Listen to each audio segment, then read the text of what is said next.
The real men race outdoors, my man. You can be kind of a rock star in Supercross, but outdoors you're gonna be a man. In the sport of motocross, danger isn't a possibility, it's a promise. Every gate drop propels the racer into a brutal world of speed, chaos, and unforgiving elements. But behind the athlete is a finely tuned machine, and behind that machine is a team of relentless technicians, the unsung heroes who turn raw metal into victory. Though it lives in the shadows of mainstream sports, motocross carries a championship legacy forged in grit and innovation. From dusty beginnings in the American deserts to today's bone-crushing circuits, a title here is proof of greatness in a sport that demands everything. This legacy was built by heroes and madmen, and only a rare few will etch their names in the halls of history. The racers, they are a different breed, fearless, fit, and just unhinged enough to normalize the insanity. It takes more than talent to survive this grind. It takes a lifetime of risk, obsession, and the will to remount after every setback. These are the toughest athletes in motorsports, and when one stands alone on the top step, after 11 punishing rounds, there is no greater reward than the respect of their peers. Now, as the gate drops on the 2025 American Motocross Championship, the question remains, who wants it most? Who can outlast the savagery, nasty terrain, and the dog days of summer? Out here, nothing is given, everything is earned, and all the forces of man, machine, and nature will eat you alive. But we would not have it any other way. Welcome back to the great outdoors. Welcome to the great outdoors, baby. That's how she goes.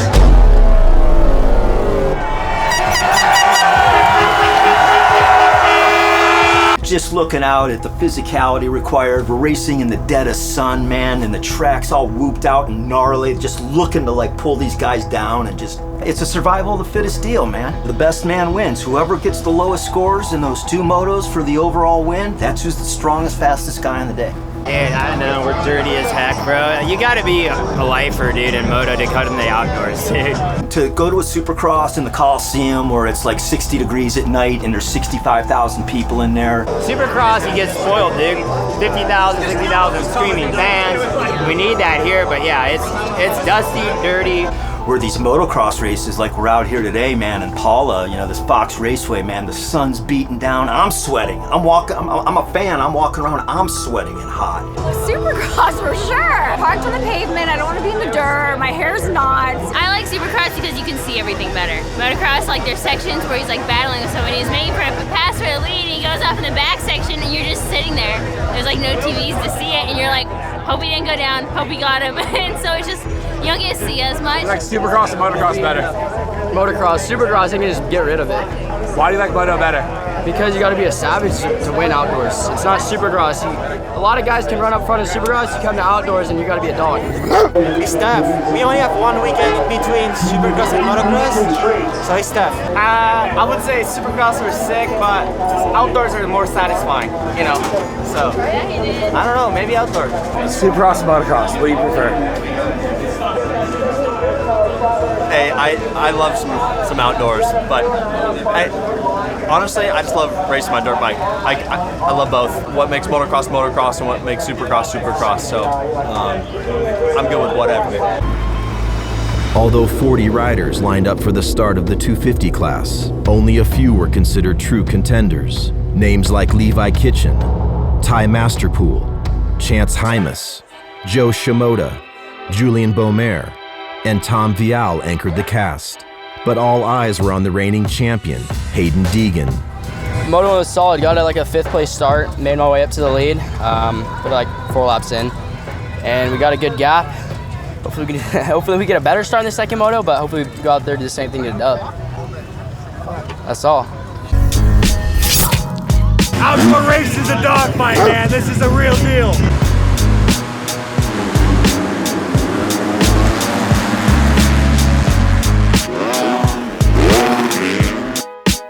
Having cut his teeth on Southern California tracks since mini bikes, this house belongs to Danger Boy.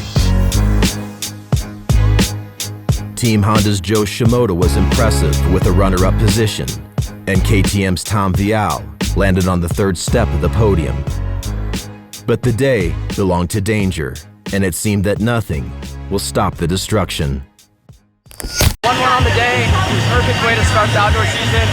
My upper lip got nailed with a f***ing rock, dude. My shit's so swollen. But anyways, it was good. 1-1, round 1. Is there competition outdoors? I don't know. Me versus me. I want to go as fast as I can. Finally, it was time for the big boys to load the gate.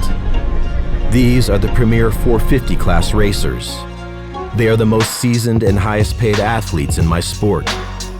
Glancing down the line, it's one champion after another. Jason Anderson, Cooper Webb, Chase Sexton, Eli Tomac, Hunter Lawrence, and the one that went undefeated in his rookie season.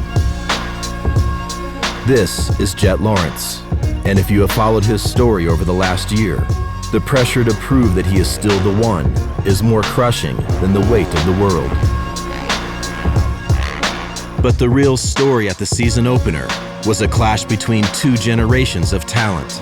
Both returning from injury, veteran Eli Tomac surprised many by pushing the young sensation Jet Lawrence to the limit. Though Tomac's charge came up short, it was a powerful reminder that the 32-year-old still had the heart and the speed to challenge the phenom. Jet Lawrence is back! 1-1 at round 1. Fucking fought the whole moto, and then the last lap got a head shake in a corner into banners, dodging the banners. Yeah, kind of sucks. Got super close, ripping the outside once, but man, he was just, I couldn't quite get him. It was a super fun race. Like, we were going at it hard up until like basically 3 or 4 to go. I lost a little bit of touch, but overall, happy with that second moto.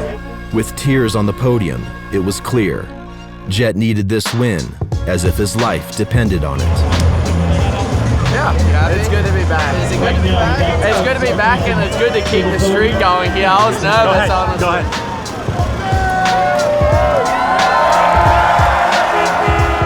With the Hangtown Motocross Classic up next, a new question remains. Who can stop the Jetson? Now, the stage is set for another historic summer in the great outdoors. Thank you, bro. Appreciate it. Big nuts on this man, real big nuts. I got the big nuts, all right. Big nuts on this man, bro. It's crazy, dude.